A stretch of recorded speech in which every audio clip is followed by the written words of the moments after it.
আসসালামু আলাইকুম। Welcome to my YouTube channel the solo ride TSR. আশা করছি আপনারা সবাই ভালো আছেন। আহ, আজকে বহুদিন পরে আসি রূপনগরে। ভাবছি একটা রিভিউ করব, আর রিভিউটা হচ্ছে আমার নতুন রানার বোল্ট 165 সিসি। তো এটা কিনে হয়ে গেছে অলরেডি প্রায় 1.5 মাস হয়ে গেল। তো আমি কেনার পরই একটা রিভিউ দিতে চাইছিলাম, পরে ভাবলাম যে একটা বাইক কমপক্ষে 1,500-2,000 কিলোমিটার না চালিয়ে রিভিউ দেবো, কারণ যেহেতু বাইকটা আমার নিজের, সো দু একদিন পরে রিভিউ দিলেও কোনো সমস্যা নাই। সো ওই চিন্তা থেকেই একটু দেরি করলাম, আর অলরেডি এটা 1,904 কিলোমিটার হয়েছে। মানে নর্মালি যদি আমরা 2,000 বা 2,500 কিলো যদি ধরি যে ব্রেকিং পিরিয়ড, সেই ক্ষেত্রে এইটা মানে প্রায় কাছাকাছি চলে গেছে। তো আমার এটা রিভিউ দেওয়ার মানে মূল উদ্দেশ্যটাই হচ্ছে এই কারণ বাংলাদেশে যারাই এই পর্যন্ত রিভিউ দিছে তারা মোটামুটি 2-1 জন ছাড়া আর কেউ এটার ওনার না। তো সেজন্য আমি এটাকে একেবারে ইন ডিটেলস মানে একজন ওনার হিসেবে আমি এটা রিভিউ দেওয়ার চেষ্টা করব, যাতে আপনারা যারা কিনতে চান বা কিনেছেন তাদেরও কিছু জিনিস বুঝতে সুবিধা হয়, আর যারা নতুন কিনতে চান তাদেরও যাতে কেনার ব্যাপারে সিদ্ধান্ত নিতে সুবিধা হয়। সেজন্য আমি চেষ্টা করব আপনাদেরকে ইন ডিটেলসে সব কিছু আপনাদের সাথে শেয়ার করার জন্য। তো এই জায়গাটা একটু খালি আছে, এইখানে থামাই। ওকে। তো আসলে রিভিউর ব্যাপারে আমি যেটা বলবো সেটা হচ্ছে যে রানার এই বাইকটা দাম নিচ্ছে 1,79,000 টাকা। তো আপনি যদি এর সাথে কম্পেয়ার করেন সেই ক্ষেত্রে কিন্তু অনায়াসেই 1,80-90,000 টাকায় কিন্তু আপনি অ্যাভেলেবেল হিরো বা হোন্ডা অথবা টিভিএসের যে কোনো গাড়ি হয়তো আপনি পেয়ে যাবেন। আর যদি ইয়ামাহা কিনেন সেই ক্ষেত্রে আর 50,000 টাকা বাড়ালেই আপনি ইয়ামাহা এফজেড ভার্সন 2 যেটা সেটা পেয়ে যাবেন। তো যাই হোক, সেটা হচ্ছে অন্য বিষয়। এখন রানার বোল্ট কেন আমরা কিনবো, তো এই প্রশ্নটা আসতে পারে যে কাছাকাছি দাম থাকার পরেও আমরা কেন এই বাইকটা নিব। তো এই বাইকটা নেওয়ার পিছনে আমার যেটা পার্সোনাল অভিমত, এটা আপনাদের অনেকের সাথে মিলতেও পারে নাও পারে।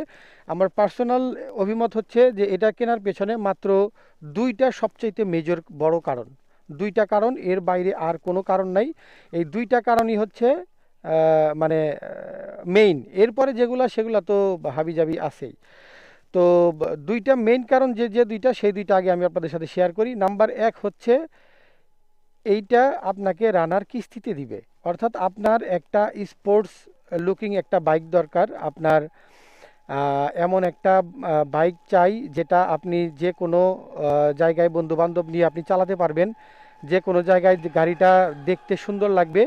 এবং এই বাইকটা আপনাকে রানার দিচ্ছে হচ্ছে কিস্তিতে। আপনি চাইলে মাত্র 60-70 হাজার টাকা বা 50,000 টাকা জমা দিয়েই এই বাইকটা আপনি নিতে পারবেন। আপনাকে 2.5 লাখ বা 1,79,000 টাকা আপনাকে পকেট থেকে এই মুহূর্তে খরচ করতে হবে না। সাপোজ আপনি 50 বা 60 হাজার টাকা দিলেন আর নাম্বারের জন্য বাকি 16-17 হাজার টাকা দিয়ে দিলেন, সেই ক্ষেত্রে এই বাইকটা আপনার হয়ে যাবে। সো আপনি খুবই অল্প খরচে এবং মাসিক কিস্তিতে, সেটা সর্বোচ্চ 2 বছর পর্যন্ত আপনি কিস্তিতে আপনি এই বাইকটা আপনার করে নিতে পারেন এবং আপনি একটা বাইকের গর্বিত মালিক হতে পারেন। এই হচ্ছে 1 নাম্বার কারণ। আর 2 নাম্বার কারণ হচ্ছে যে এইটা যারা কিনবে তারা এই মডেলটাকে ভালোবেসে কিনবে। মানে এইটার যে লুকস, এইটার আহ, এই দামের মধ্যে এরকম লুকসের একটা বাইক আমার মনে হয় না মানে আর কোথাও বাংলাদেশে আর আছে। মানে 1,79,000-এর মধ্যে। আমি কিন্তু 2 লাখ প্লাস বলতেছি না, আমি আউটলুকের কথা বলতেছি। এটার মধ্যে ইঞ্জিন ক্যাপাসিটি, টর্ক, পাওয়ার এইসব নিয়ে বলছি না। আমি বলছি এটার যে আউটলুকটা আছে, এই আউটলুকটা দেখে ম্যাক্সিমাম লোক এটাকে কিনবে। অর্থাৎ এই দুইটা কারণে এই বাইকটা ম্যাক্সিমাম লোক আমাদের দেশে কিনবে অথবা কিনেছে, অথবা অলরেডি মানে যারা কিনতে চাচ্ছে এরকম, যে এই দুইটা কারণে। এবার আসি যে এটার মধ্যে কয়েকটা জিনিস এই দামের মধ্যে ইউনিক জিনিস আছে যেগুলো কিনা অন্য কেউ দেয় নাই। সেটা কেমন? সেটা হচ্ছে এই দামের মধ্যে আপনি পাচ্ছেন একটা 165 সিসির একটা মোটরসাইকেল। 165 সিসির মোটরসাইকেল বাংলাদেশে এখনও পর্যন্ত অন্য কোনো কোম্পানি এই দামে দিচ্ছে না। আপনি যদি এই 165 সিসি বা মানে 165 সিসি তো নাই, 160 সিসির বাইক কিনতে গেলেও মোটামুটি আপনাকে এর চাইতে বেশি দাম দিতে হবে। আর ইয়ামাহার কথা তো বাদই দিলাম, সেইটা এখনও পর্যন্ত বাংলাদেশে আমার জানা মতে 155 সিসির ওপরে এখনও পর্যন্ত আসে নাই। আর দ্বিতীয়ত হচ্ছে এর মধ্যে যে কিছু ফিচার আছে, যেমন ধরেন এটাতে আন্ডারবেলি এক্সজস্ট দিছে বাংলাদেশে। রানারের এইটা ছাড়া আর সম্ভবত একটা বা দুইটা মডেল আছে, যেমন নতুন যেটা আসছে বাজাজের পালসার N160, ওইটাতে সম্ভবত আন্ডারবেলি এক্সজস্ট দিছে। আর এটাতে হচ্ছে সেই আন্ডারবেলি এক্সজস্ট, তো সাউন্ডটা খুবই সুন্দর। আর আমি যেহেতু প্রায় 1900 কিলোমিটার চালাইছি, এর মধ্যে আমি ব্রেকিং পিরিয়ড এই জন্য আমি একবার দুইবার আমি রেপ করছি, মানে 80 85 90 পর্যন্ত চালাইছি। তো আলহামদুলিল্লাহ এই পর্যন্ত চালানোর পরেও ইঞ্জিনের শব্দটা নষ্ট হয় নাই। অনেক সময় আছে না যে অনেক বাইকের 80 90 পর্যন্ত ওঠার পরে বা ইঞ্জিন খুব বেশি গরম হলে ইঞ্জিনের সাউন্ডটা নষ্ট হয়ে যায়, ফেটে যায়, কিন্তু এইটার সাউন্ডটা নষ্ট হয় নাই, ফেটে যায় নাই, সাউন্ডটা ঠিক ছিল।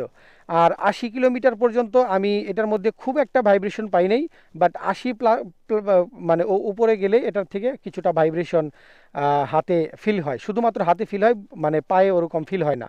আর ভাইব্রেশন ভাই 80 90 100 কিলোমিটার একটা বাইক চালাবেন, আপনার তো ভাইব্রেশন যে কোনো বাইকেই হতে পারে। সো এইটা নিয়ে এত মানে এটা মেজর ইস্যু না যে সবাই এটা নিয়ে অনেক মাতামাতি করে।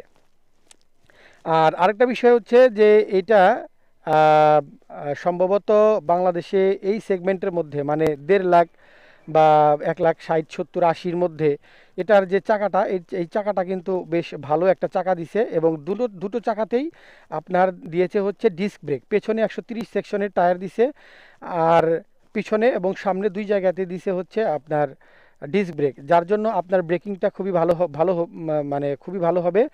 তবে আমার মতে এটাতে যদি সিবিএস দিত সেই ক্ষেত্রে হয়তো আরেকটু ভালো হইতো, সিবিএস আইবিএস ইউবিএস যাই বলেন না কেন, যদিও সবগুলো একই, এক একটা কোম্পানি এক একটা পেটেন্ট করে নেয়। তবে এটাতে সিবিএস ইউবিএস আইবিএস যেটাই দেখ না কেন সেই ক্ষেত্রে হয়তো 10,000 টাকা আরও দাম বাড়তো, কিন্তু আমার মতে যারা সামনের ব্রেক এবং পেছনের ব্রেক একসাথে ধরার যাদের অভ্যাস, তাদের আমার মনে হয় না যে খুব একটা সমস্যা হবে। আর এরপরের যে মানে আউটলুকের মধ্যে যে বিষয়টা, এটার পেছনের চাকায় যে মাডগার্ডটা দেওয়া হয়েছে, এটা ওয়ান সাইডেড ক্লিপের মধ্যে আটকানো, দেখতে খুবই সুন্দর এবং যথেষ্ট পরিমাণে শক্তপোক্ত। এটা সচরাচর নর্মাল কোনো আঘাতে এটা ভাঙবে না, যথেষ্ট পরিমাণে মজবুত একটা বাইক, মানে ওই পার্টসটা দেওয়া হয়েছে। তো আসলে রানার বোল্ট বা রানার নিয়ে অনেকেরই অনেক বাজে মন্তব্য আছে, সেগুলো আমি দুই একটা একটু পরে আমি বলবো। তার আগে বলে নেই যে এইটার মধ্যে কিন্তু চাইলে রানার এইখানে আর একটু টাকা বাড়িয়ে কিন্তু ফেয়ারিং দিতে পারতো, মানে ট্যাঙ্ক দিতে পারতো, ক্রাউল দিতে পারতো, কিন্তু সেখানে কিন্তু না দিয়ে দেখেন এখানে পুরাটাই কিন্তু মেটাল, পুরাটাই মেটাল বডি। তো এই জন্য এটার ওজন একটু বাড়ছে 150 কেজি, বাট আমার কাছে চালানোর সময় এখনো পর্যন্ত ওরকম মনে হয় না, যদিও বাংলাদেশে কিন্তু 150 কেজির চাইতেও বেশি বাইক বর্তমানে অ্যাভেলেবেল আছে। আর এটার দুই একজনে আরও যে দুই একটা খারাপ দিক বলে, যেমন এটার মাইলেজ ইস্যু। তো আলহামদুলিল্লাহ এখনো পর্যন্ত আমি এইটার ব্রেকিং পিরিয়ডে আমি এটা পেয়েছি 36 থেকে 37 মাইলেজ আমি এভারেজে পেয়েছি। এর মধ্যে আমি অনেক বেশি রেপ করছি, 80 90 পর্যন্ত বললামই, 80 85 90 পর্যন্ত আমি চালিয়েছি। তো আলহামদুলিল্লাহ কোনো সমস্যা হয় নাই। অলরেডি আমি এটার হর্নটা চেঞ্জ করছি, কারণ স্টক হর্নটা খুব একটা ভালো না। আর হেডলাইটের যে ডিপারটা মোটামুটি একটু কম চলে, বাট আপারটা একেবারে অস্থির, আপারটা নিয়ে কোনো অবজেকশন নাই। তবে একটা সমস্যা আছে, সেটা হচ্ছে আপনি এই লাইট চাইলেই চেঞ্জ করতে পারবেন না, আপনাকে এই পুরো মাথাটা ধরে চেঞ্জ করতে হবে। অর্থাৎ আপনি যদি মডিফাই করতে চান সেক্ষেত্রে এই বাইকটা বংশালে নিয়ে গিয়ে পুরো মাথাটা ধরেই আপনাকে চেঞ্জ করতে হবে। আর আরেকটা বিষয় হচ্ছে যে এই দামের মধ্যে বাংলাদেশের একমাত্র বাইক, সম্ভবত একমাত্র বাইক যেটার কিনা সকল লাইটগুলো হচ্ছে এলইডি, মানে হেডলাইট থেকে শুরু করে টেল লাইট, সামনের ইন্ডিকেটর লাইট, পেছনের ইন্ডিকেটর লাইট, সবগুলো কিন্তু এটার মধ্যে দেওয়া হয়েছে হচ্ছে এলইডি লাইট। এই দামের মধ্যে বাংলাদেশে আর কেউ এলইডি লাইট দিচ্ছে কিনা আমার জানা নাই, তবে সম্ভবত এখনও পর্যন্ত দেয় না। আর এরপরের যে বিষয়টা সেটা হচ্ছে যে এটার সামনের যে সাসপেনশনটা, মানে এই সাসপেনশনটা অনেক হাই এন্ডের যেসব মোটরসাইকেল আছে বা 4 লাখ 5 লাখ টাকা দামের যে মোটরসাইকেলগুলো আছে সেগুলোতে এই সাসপেনশনগুলো ব্যবহার করা হয়, কিন্তু নর্মালি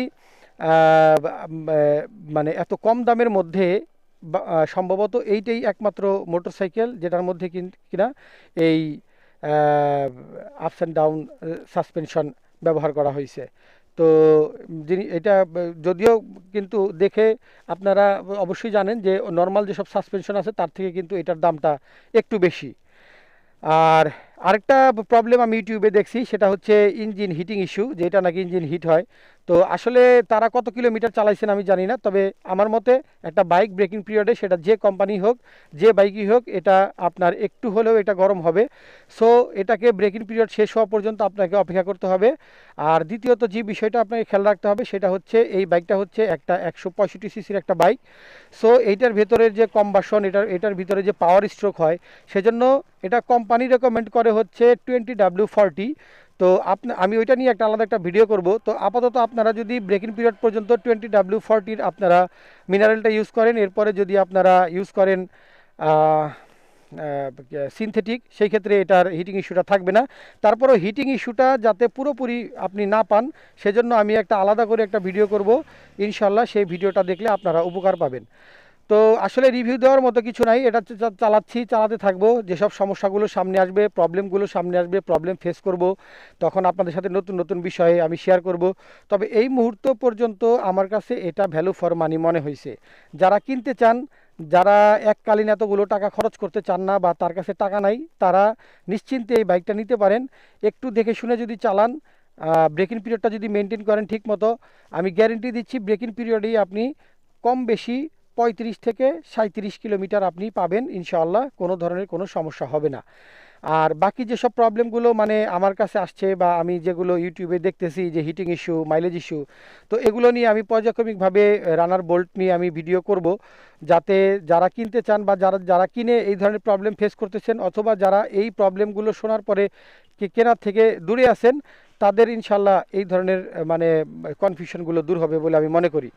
তো এই ছিল একটা ছোটোখাটো আমার রিভিউ 2000 কিলোমিটারের মধ্যে। তো এই ব্রেকিং পিরিয়ডটা শেষ হলে এরপর ইনশাল্লাহ আমি একটা লং টার্ম একটা ইউজার রিভিউ দেব, যাতে আপনাদের আরও বেশি বুঝতে সুবিধা হবে। তো আজকের মতো এই পর্যন্তই। ভালো থাকবেন, সুস্থ থাকবেন, আল্লাহ হাফেজ।